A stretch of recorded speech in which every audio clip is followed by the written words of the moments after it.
em sua primeira manifestação ao Supremo sobre a acusação de que recebeu propina de R$2 milhões do empresário Joisley Batista no ano passado, a defesa do senador Aécio Neves, PSDB Minas, diz que ele foi vítima de uma armadilha da Procuradoria-Geral da República, que as provas apresentadas contra ele são ilícitas e que os seus acusadores omitiram informações.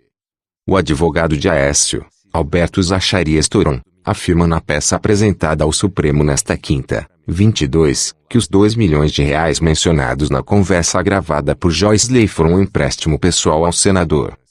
Ainda segundo a defesa, a conversa gravada pelo empresário com a irmã de Aécio, Andréa Neves, tratava da venda de um apartamento no Rio, pertencente à família do senador, e não de suborno. O que houve foi uma oferta de venda de um imóvel e a realização de empréstimo pessoal. Nada além disso.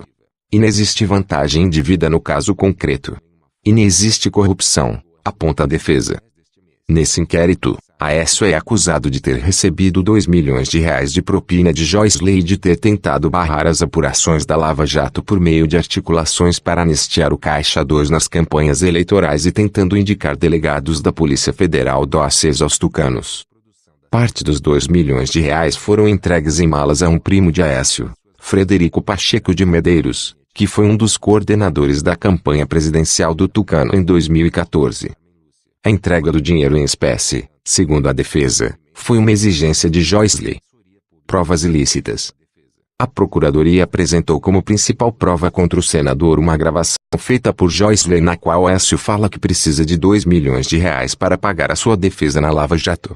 O então Procurador-Geral da República, Rodrigo Janot, pediu a prisão de Aécio, negada pelo Supremo. A irmã de Aécio, Andréa Neves, foi presa e depois solta. São essas gravações que Toron classifica de ilícitas. Segundo ele, elas são ilegais porque fazem parte de uma ação orientada pelo procurador Marcelo Miller, que atuou na força-tarefa da Lava Jato e posteriormente foi contratado pelo escritório que atuava na defesa de Joisley, o Trencher Rocio Watanabe. Esse tipo de ação, de acordo com o advogado, requer autorização judicial, o que não ocorreu com Aécio.